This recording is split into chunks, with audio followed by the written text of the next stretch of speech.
여러분, 다음 달에는 세계적인 이벤트가 하나 있습니다. 제22회 월드컵이 카타르에서 열리죠.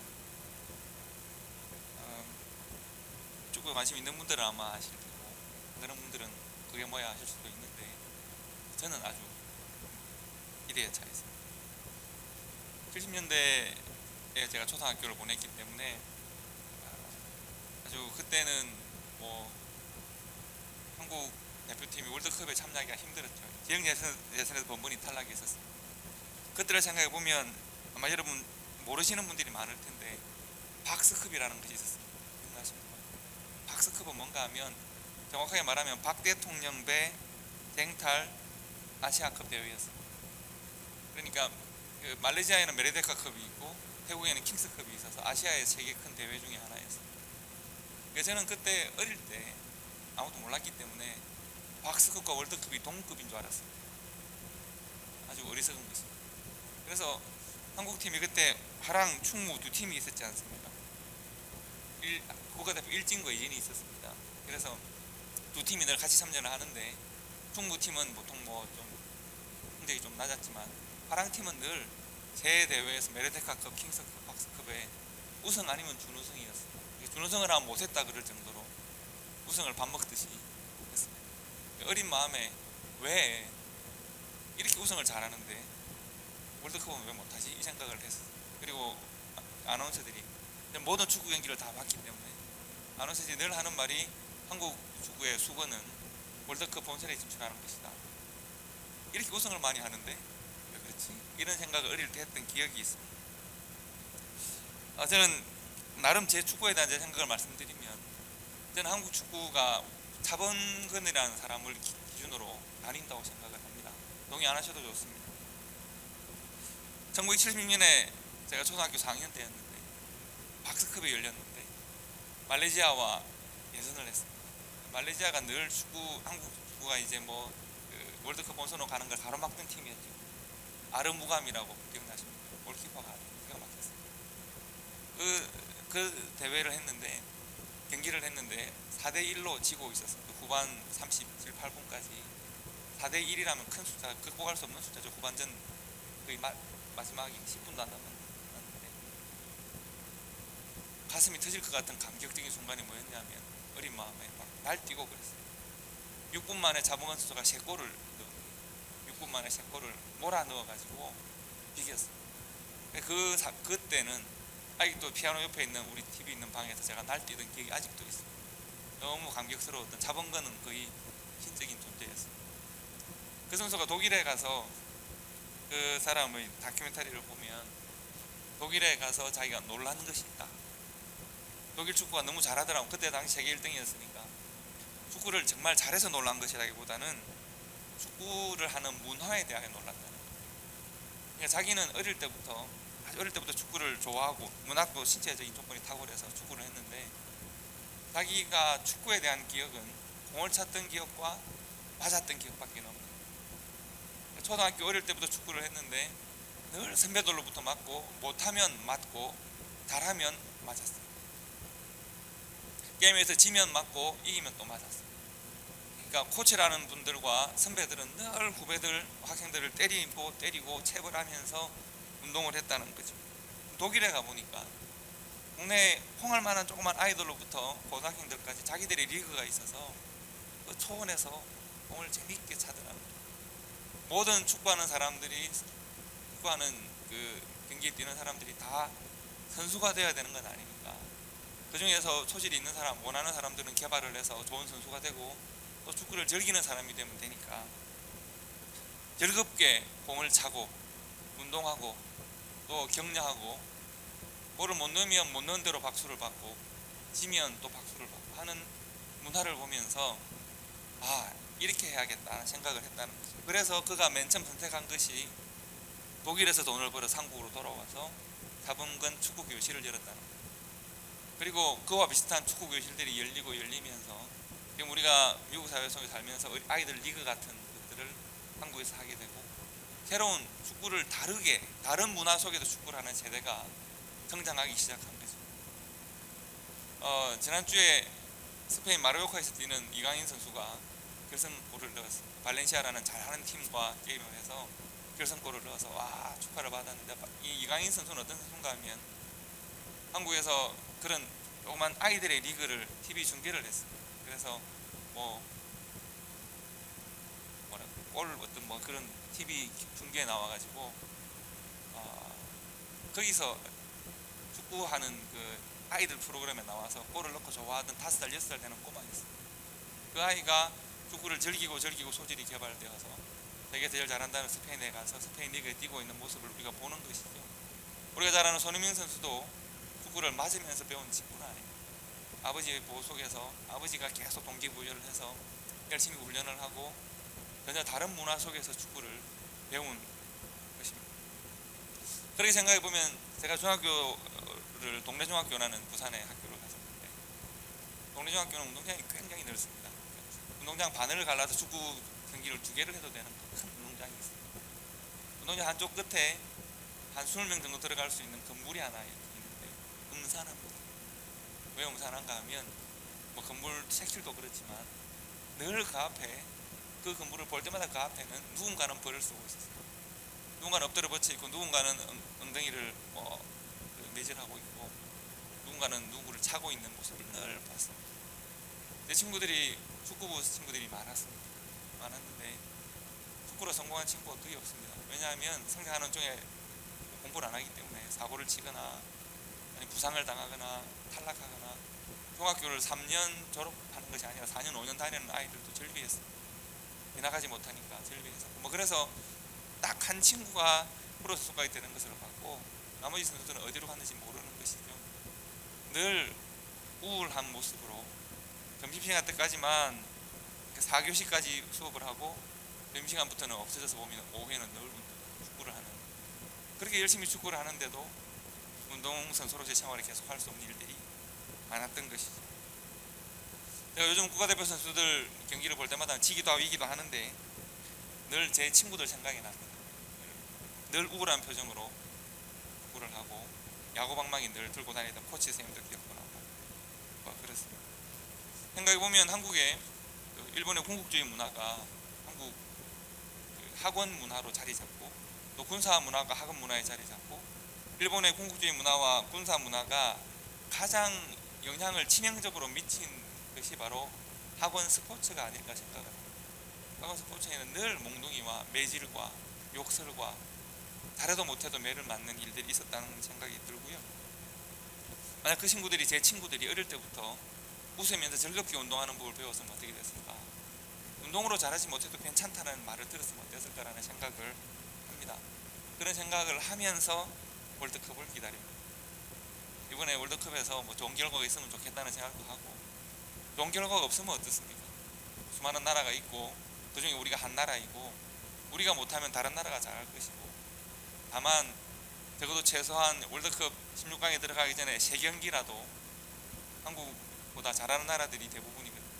우루과이도 한국보다 잘하고 포르투갈도 잘합니다. 가나는 해볼만 하다고 하지만 잘하는 나라들이니까 그 나라들과 우리가 즐길 수 있으면 좋겠습니다. 잘하라고 칭찬해주면 좋겠고, 못하면 다음에 잘하자고 격려할 수 있으면 좋겠다, 그런 생각을 하면서 저는 여전히 TV 앞에 앉아서 대한민국하고 볼 것 같습니다. 오늘 제가 왜 이런 말씀을 먼저 드리냐 하면, 오늘 본문 말씀에서 제가 느낀 것이 하나 있습니다. 오늘 본문 말씀을 보시면 누가복음 19장은 크게 3가지 에피소드로 구성이 되어 있습니다. 첫 번째 에피소드는 삭개오의 집에 있었던 이야기이고요. 두 번째 에피소드는 예수님의 비유의 말씀, 문화 비유라는 비유의 말씀입니다. 세 번째 에피소드는 예수님께서 예루살렘 성으로 입성하시기 위해서 나귀를 베다니에서 가져오는 사건이 있습니다. 이 세 사건이 있는데, 이 세 사건의 연결고리가 되는 말씀이 오늘 본문의 말씀입니다. 본문의 말씀을 다시 한번 보시기 바랍니다. 성경은 뭐라고 되어 있는지 하면 11절 상반절에 그들이 이 말씀을 듣고 있을 때에 비유를 더하여 말씀하시니라고 했습니다. 그들이 이 말씀을 듣고 있을 때, 삭개오의 집에서 예수님께서 하시는 설교, 삭개오에 대한 선포의 말씀을 듣고 있을 때 이 사람들이 잘 이해를 하고 있습니까? 못하고 있습니까? 잘 이해를 못하고 있거든요. 그러니까 비유를 주셔서 이해를 도운다는 말씀입니다. 즉 삭개오 사건과 문화 비유는 서로 관련이 있다는 겁니다. 삭개오 사건을 문화 비유를 통해서 해석할 수 있다는 이야기입니다. 그리고 그 다음에 보시면 이는, 즉 왜 비유를 더하여 말씀하셨냐 하면 그 이유는 뭔가 하면 자기가 예루살렘에 가까이 오셨고 예루살렘에 이제 곧 들어가실 것인데 그들은 예수님이 예루살렘에 들어가시면 하나님의 나라가 당장 올 것으로 생각을 했다는 거예요. 근데 그 생각이 옳습니까? 틀립니까? 그들은 메시아가 오면 자신들의 소원이 해결되고 하나님의 나라가 올 것으로 생각을 했는데 그것은 아니라는 뉘앙스를 가지고 지금 말씀하고 있습니다. 예수님의 생각과 다른 사람들이 있습니다. 자, 말씀을 정리하면 11절은 누가복음 19장 전체를 연결하는 연결고리입니다. 세 사건을 연결하는 연결고리인데 설명하고 있습니다. 그래서 삭개오의 집에 선포되어지는 말씀을 듣고 있을 때 그들이 이해를 잘 못하니까 문화 비유를 주셨습니다. 문화 비유를 주시는 이유는 그들이 예수님께서 곧 이제 예루살렘으로 들어가실 것인데 예루살렘에 들어가면 그들의 나라가 임할 줄로 착각을 하고 있기 때문에 예수님께서 이 말씀을 지금 주시고 계신 겁니다. 그리고 19장 28절에 보시면 문화 비유가 끝나면 예루살렘으로 들어가시는데 예수께서 이 말씀을 하시고, 즉 문화 비유를 말씀하시고 예루살렘을 향하여 앞서 가시는데 그들은, 많은 사람들은 예수님께서 예루살렘 성에 들어가시면 하나님의 나라가 임할 줄로 생각을 하고 있지만 예수님은 그렇지 않은 것을 가지고 예루살렘 성으로 들어가시는 겁니다. 여러분 문화 비유를 잘 아시니까 좀 이따 설명을 드리기로 하고, 예루살렘 성에 가까이 가셔서 어떤 일이 있는가 하면 예루살렘 성 가까이에 베단이라는 마을에 계십니다. 그리고 감람원이라는 동산이 있습니다. 여러분 잘 아시는 예수님께서 자주 기도하시던 곳입니다. 아마도 감람나무가 많았던 동산 정도라고 생각을 합니다. 제자들을 그곳으로 보내십니다. 제자들이 가서 무슨 일을 하면 됩니까? 가면 어디에 대해 가면 사람들이 한 번도 타보지 않은 나귀가 한 마리 있을 것인데 가지고 오라는 거예요. 나귀를 보고 가지고 오라. 제자들이 아니 우리가 가지고 와도 되는 것입니까? 가지고 오라. 그럼 주인이 만약 당신이 뭔데 내 나귀를 가져갑니까? 물어보면 뭐라고 대답을 할까요? 주께서 쓰시겠다고 하라. 얼마를 줄까? 잠시만 쓰고 줄게 이런 것이 아니라 주님께서 이 나귀를 쓰시겠다는 마음이 있으니까 가져갈 것이다. 제자들이 이 말을 듣고 가서 정말 가보니까 나귀가 한 마리 있고 나귀를 가져오려고 하는데 정말 예수님 말씀하신 대로 누군가가 와서 왜 나귀를 가져가십니까? 라고 물어봤고 그 나귀의 주인에게 제자들이 뭐라고 말을 했다고요? 주께서 쓰시겠다고 하라. 그랬더니 그 사람들이 아이고 그렇습니까? 하고 나귀를 내어주더라는 거죠. 이것이 19장의 내용입니다. 나귀 사건부터 먼저 설명을 하면 여러분 역시 가능할까요? 지금도 그렇겠지만 당시에는 나귀는 굉장히 중요한 운송수단이고 또 중요한 재산입니다. 예수님을 따르는 제자들이 대단히 옷을 잘 차려입은 예의 바른 사람들이 아니잖아요. 그들은 장사미사와 같은 그 시대에 거리 어디에나 있는 청년들과 같은 사람들이에요. 고기 잡던 사람들이에요. 그런데 그들이 감람원으로 들어가서 주인 허락을 받지 않고 나귀를 가져가려고 합니다. 그 나귀의 주인의 반응은 뭘까요? 도둑이야 하든지 아니면 왜 내 나귀를 가져가느냐고 화를 내야 정상입니다. 그래서 처음에 나귀를 가져갈 때 주인 혹은 주인들이 물었습니다. 왜 우리의 나귀를 가져가십니까? 그럴 때 정말 제자들이 주께서 쓰시겠다고 하니까 가져가라는 거예요. 예수님이 일러준 대로 대답을 했더니 그것이 허락이 된 거예요. 성경이 그 배경을 자세하게 설명하지 않습니다. 나귀의 주인이 누구 있는지를 말하지 않습니다.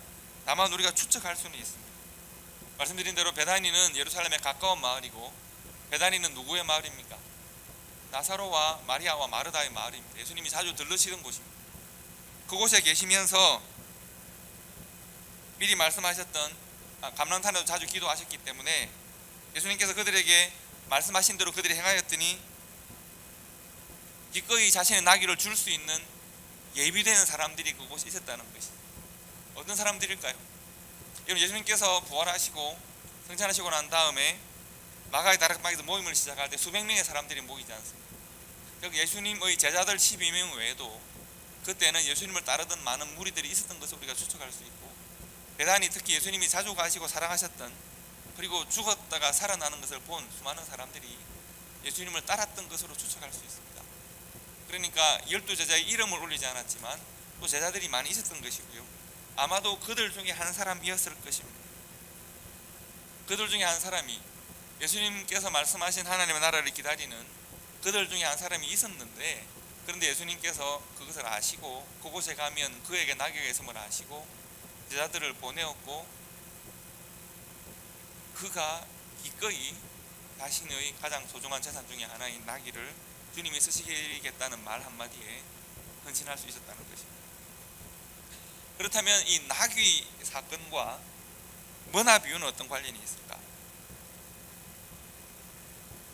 새 에피소드가 9장에 나타나 있으니까 세 번째 이 나귀 사건과 두 번째 머나 비유는 어떤 관련이 있을까? 머나 비유는 일반적으로 우리가 달란트 비유와 함께 사명에 관한 설명으로 많이 사용되죠. 하지만 나귀 사건과 연관지어 보면 우리가 하나 고민할 것이 있습니다. 머나 비유는 두 종류의 종들이 있습니다. 어떤 종류의 종들이 있습니까? 동일하게 10머나씩을 받습니다. 근데 어떤 종들은 주인에게 충성하고 머나를 받은 것을 기뻐하고 최선을 다하여 노동하고 머나를 남기는 종들이 있습니다. 근데 어떤 종들은 머나를 주인의 뜻에 동의하지 않습니다. 머나를 땅에 묻어두고 살아가다가 주인을 만날 때 주인의 분노와 함께 만납니다. 즉 같은 머나를 받았는데 충성하는 사람이 있고 충성하지 않는 사람이 있습니다. 그 이유는 무엇일까? 지금 예수님께서 같은 복음을 삭개오의 집에서도 전하시고 또 머나 비유를 전하시고 같은 복음을 유대 땅에 다니며 전하시는데, 어떤 사람들은 그것을 기쁨으로 받고 감사함으로 받고 어떤 사람들은 그것을 거절하고 예수를 십자가에 못 박는 사람들이 있잖아요. 머나 비유의 상황에서 그것이 드러나는 것입니다. 우리가 왜 같은 복음이 전거되는데 너희들은 기뻐하지 않는가? 그는 기뻐하는데 왜 너는 기뻐하는가? 그들은 기뻐하지 않는데? 라고 질문할 수 있잖아요. 같은 이 질문을 삭개오의 집에 있는 청중들에게 해볼까요? 당신들은 왜 같은 언약의 백성인데 삭개오는 이렇게 예수 그리스도가 그의 집에 들어오고 그의 집에 복음을 선포하고 말씀하실 때 이렇게 기뻐하는데 왜 당신들에게는 기쁨이 없는가? 왜 어떤 사람은 죽게 드시겠다는 말 한마디로 기꺼이 나귀를 내어주고 그 기쁨에 동참하는데 왜 많은 유대인들은 예수를 분노하고 결국 십자가에 못 박는가? 왜 같은 종들인데 같은 문화를 받았는데 왜 당신은 기쁘게 감사함으로 일하는 저 종들도 있는데 당신은 왜 그걸 땅에 묻어두는가를 물어볼 수 있겠습니다. 이 세 사건에서, 세 에피소드에서 왜 어떤 사람들은 충성하고 헌신하고 어떤 사람들은 충성하고 헌신하지 못하는가? 심지어 예수를 십자가에 못 박는가? 그들을 갈라놓는 경계는 과연 무엇인가를 고민할 필요가 있겠습니다. 저는 그 경계를 복음,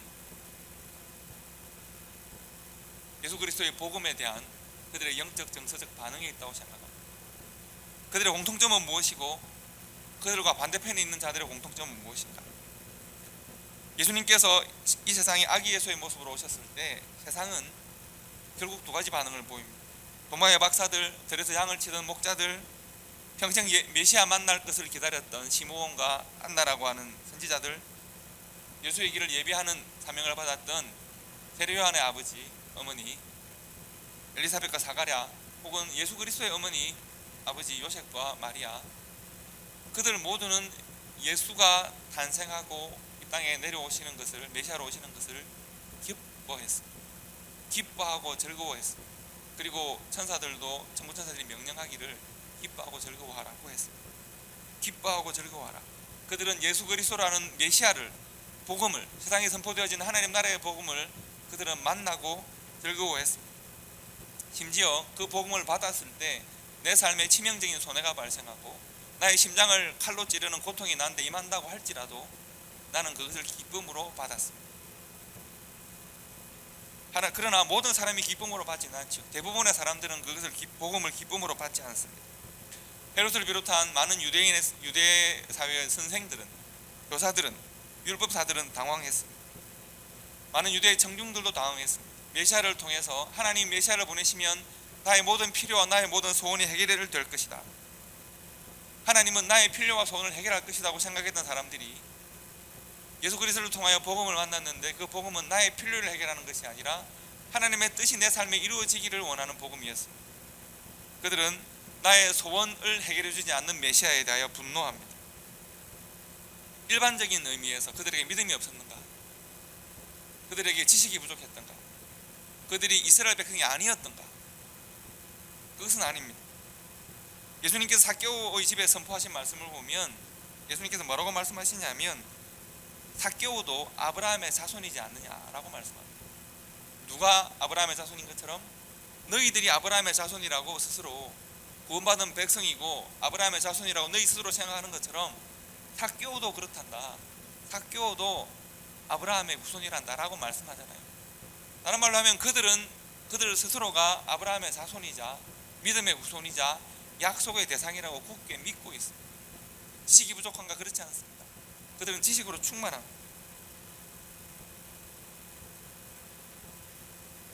그런데 왜 머나 비유 속의 어떤 종들은, 그런데 왜 예루살렘 성에 있는 수많은 사람들은 결국은 복음을 외면하고 달란트는 묻어두고 예수는 십자가에 못 박는가?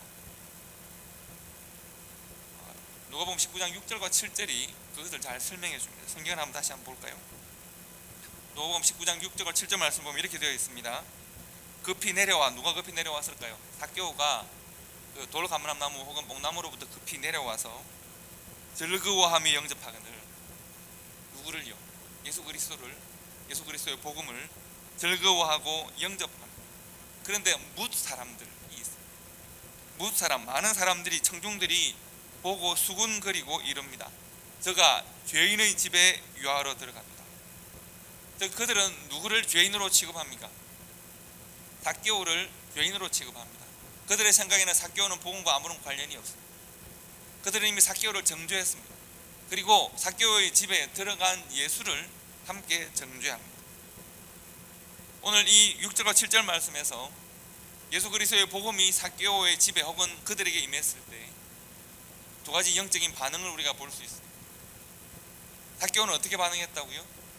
즐거워하고 기뻐하고 영접합니다.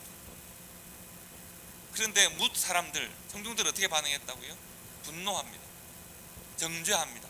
판단합니다. 중요한 차이입니다.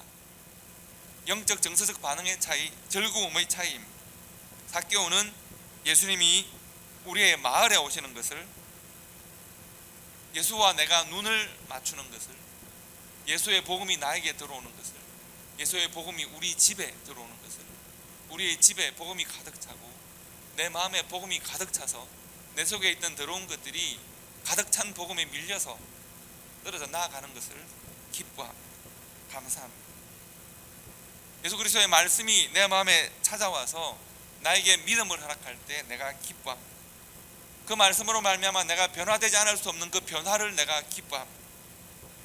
그것이 내 마음과 삶을 변화시켜서 이전과는 다른 사람으로 나를 만들 때 내가 다른 사람 된 것에 대하여 나는 즐겁습니다.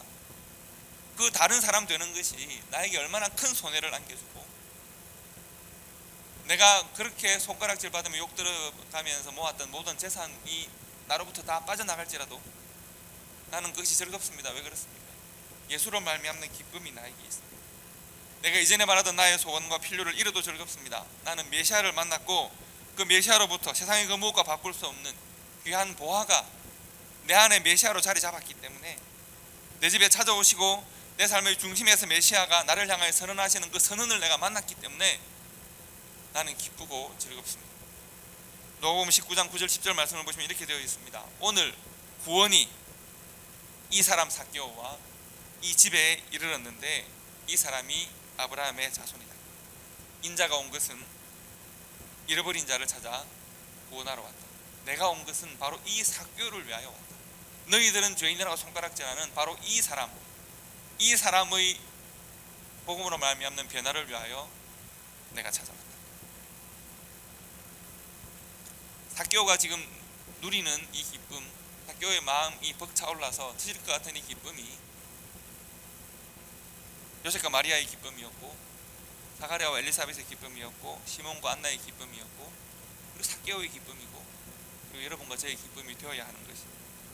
그 기쁨이 그들로 하여금 고난의 현실을 인내하게 했고, 그 기쁨이 힘들고 어려운 삶 가운데서 그들로 하여금 감사하게 했고, 그 기쁨이 그들에게 변화된 삶을 결단할 뿐만 아니라 살아갈 뿐 아니라 살아갈 수 있도록, 미래도 살아갈 수 있도록 그 기쁨이 그들에게 계속 힘을 주는 것이고, 그 기쁨이 문화받은 종들로 하여금 풍성하게 했고, 그 기쁨이 있었기 때문에 귀한 제사 나귀를 주께서 쓰시겠다는 말 한마디에 드릴 수 있는 헌신을 하게 한 것입니다.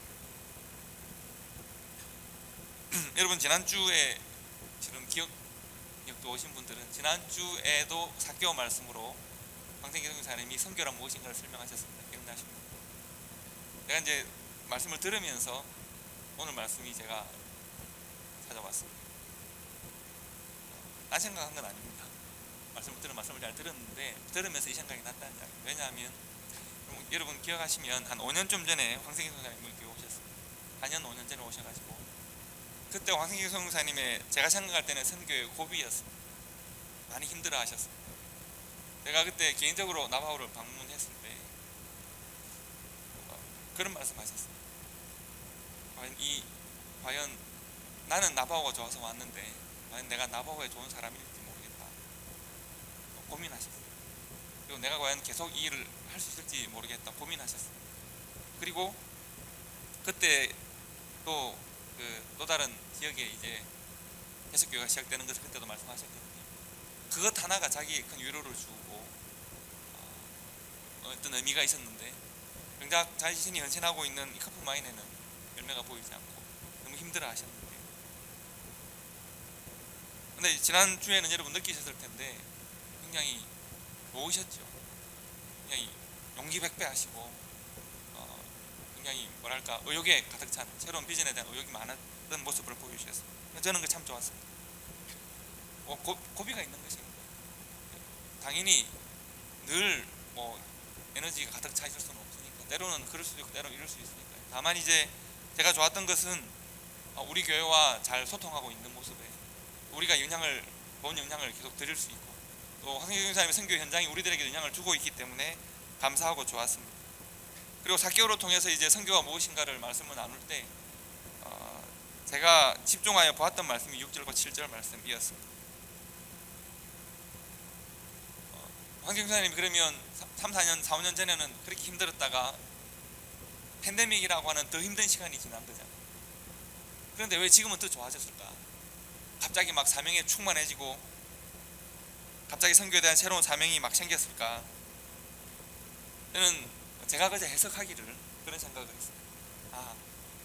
하나님께서 그에게 선교에 대한 사명을 주시고 전해야 될 복음도 주셨는데 그 사명과 복음에 대한 원초적 기쁨이 회복되었구나라는 생각을 제가 그저 했습니다. 복음의 결과, 내가 복음을 전하고 헌신했던 결과가 무엇인가를 보는 기쁨이 아니라 하나님께서 나에게 귀한 사명을 주셔서 내가 사명받은 자로서의 기쁨과 내가 전해야 될 복음에 대한 확신, 그 기쁨이 회복되었구나 라는 생각을 했습니다. 어느 날 갑자기 대단한 자각이 일어난 것이 아니라 기쁨의 회복입니다. 그 기쁨은 원래 사개오에서 볼 수 있는 기쁨이고, 문화 비유의 종들이 주인이 나를 인정하고 사랑해서 나에게 문화를 맡기시는구나 라고 하는 것으로 느끼는 기쁨이고, 주께서 쓰시겠다고, 주께서 너의 것을 주의 일을 이루는 데 쓰시겠다고 말씀하실 때 그 말씀을 받는 자의 기쁨입니다. 그 기쁨의 회복, 나에게 찾아오신 주님으로 말미암는 즐거움의 회복, 그것이 우리로 하여금 인내하게 하고 감사하게 하고 풍성하게 하고 그 일을 계속하게 하는 것입니다. 성도 여러분, 우리의 삶에는 참으로 많은 유혹이 있고 시험도 있습니다. 우리는 너무나도 쉽게 이 기쁨을 마치 없는 것 같이 여깁니다. 잊어버립니다. 작은 걱정거리가 생기면 걱정이 내 마음을 가득 채웁니다. 심지어 교회에 왔는데도 내가 분노할 만한, 내 뜻에 맞지 않는, 나를 자극하는 그 무언가가 생기면 나는 마치 은혜 없는 듯이 살아갑니다. 재정의 어려움을 만나면 나는 받은 사랑이 하나도 없는 것처럼 행동하기도 합니다. 목적했던 것을 이루지 못하면 그렇습니다. 우리의 일상이 그렇습니다. 일상에 만나는 수많은 문제들을 가지고 예배하고 기도할 때는 하나님의 아름다운 백성이고 종이고, 돌아서서 내 생활로 돌아가면 나는 세상과 전혀 다르지 않은 사람으로 살아갑니다. 우리를 위하여 허락하신 구원의 기쁨이 내게는 마치 아무것도 없는 듯이 살아갑니다. 내가 얻은 큰 사랑과 은혜의 즐거움을 놓치고 맙니다. 심지어 창조주 하나님께서 이 땅에 내려오셨는데 인자가 온 것은 잃어버린 자를 찾아서 구원하기 위하여, 바로 삭개오를 위하여, 바로 나를 위하여 오셨음을 우리가 신앙으로 고백하는데, 그 큰 은혜를 입었는데 은혜 없는 듯이, 기쁨 없는 듯이 살아갑니다. 이 기쁨을 잃은 사람들이 바로 삭개오의 사건에 등장하는 뭇 사람들입니다. 이 기쁨을 잃은 사람들이 열머나를 받고도 땅에 묻어둔 사람들입니다. 이 기쁨을 잃은 사람들이 예수가 그들의 성에 찾아왔는데 찾아온 예수를 십자가에 못 박는 사람들. 내 인생에는 소원의 성취, 욕망의 만족, 안전하고 안락한 삶에 대한 지향 외에는 하나님이 이것을 이루어 주셔야죠. 하나님 내 뜻을 이루어 주셔야죠. 내 필요를 만족시켜 주셔야죠. 하나님 내 근심과 불안을 해소시켜 주셔야죠. 하나님이 전지전능하시면 나를 아시고 나를 다 편하고 안락하게 살도록 만들어 주셔야죠 라고 하는 생각을 가지고 있을 때 우리는 만족도 없고 기쁨도 없고 감사도 없습니다. 우리가 누가복음 19장에 등장하는 인물들의 모습들을 보면서 다시 한번 우리의 구원의 기쁨과 새 생명의 즐거움을 회복하고 나에게 있는 원초적인 기쁨이 회복되어서 그 기쁨으로 말미암아, 그 즐거움으로 말미암아 내가 문화를 바라보든 내가 내 나귀를 바라보든 하나님이 내게 주시는 또 어떤 것을 바라보든 그 기쁨이 동력화되어지는 삶을, 성도의 삶을 우리가 살아갈 수 있어야 하겠습니다. 삭개오가 누가복음 19장에서 튀어나와서 우리들 앞에서 지금 말하고 있습니다. 나는 원래 세리오 부자였습니다. 그러나 내가 세리오 부자였을 때 나는 즐겁지 않았습니다. 그러나 예수에 대한 호기심은, 예수에 대한 소식은 내 마음을 뛰게 했습니다. 그가 우리의 마을로 들어왔을 때 나는 그를 만나러 갔습니다. 마음이 너무 즐거웠습니다. 나무 위로 올라갈 때도 마음이 즐거웠습니다. 예수의 복음이 선포될 때 내 마음이 즐거웠습니다. 그런데 예수가 내 이름을 부르고 나의 집으로 들어오겠다고 말했습니다. 너무 감격스럽고 즐거워서 즐겁게 예수를 영접해서 내 집으로 왔는데 그 예수가 하나님의 나라와 복음에 대하여 내 집에서 말하기 시작했어요. 복음이 내 집안을 가득 채우는 이 아름다운 모습을 내가 느낍니다. 내 마음이 복음으로 벅차오르고 그 예수의 복음이 내 삶의, 내 마음의 변화를 요청합니다. 그 변화가 즐겁습니다. 내가 순종했을 때 만들어낼 수 있는 변화가 즐겁습니다. 즐거웠기 때문에 그 변화로 내 삶을 가득 채우기를 원했고, 이제 이전에 내 마음을 채우던 것들이 복음으로 내 마음을 채우고 변화로 내 삶을 채웠기 때문에 밀려나가는 모습을 봅니다. 수많은 재물들, 나의 잘못들이 다 밀려나가서 저기 있습니다. 이것을 버려도 이것으로부터 내가 자유로워지는 것이 즐겁습니다. 그래서 내가 토시한 것이 있으면 내 배로 갚고 내 재물의 절반을 나누어주고, 이전에는 재물의 노예였는데 이제는 복음의 아름다운 헌신을 할 수 있는 복음의 종이 되어서 살아가기로 결단합니다. 예수로 말미암아 삶이 즐거워지는 것. 문화를 받은 종들도 우리들에게 찾아와서 이야기를 합니다. 나는 주인을 좋아하고 주인을 즐거워하는, 주인을 존경하는 종입니다. 주인을 사랑하는 종입니다. 주인이 나를 사랑하는 것을 내가 압니다. 주인이 나를 사랑하고 인정해 주는 것이 나에게 너무 큰 자랑이자 기쁨입니다. 그런데 주인이 나를 불러서 내가 다른 나라로 다녀올 텐데 문화를 주면서 이거로 일을 하라고 말합니다. 내가 주인의 인정을 받았습니다. 주인의 종임을 내가 확인합니다. 문화를 통해 확인합니다. 주인이 준 사명에 충성을 다하고 최선을 다합니다. 날마다 아침 일찍 일어나 저녁 늦게까지 일을 해도 즐겁습니다.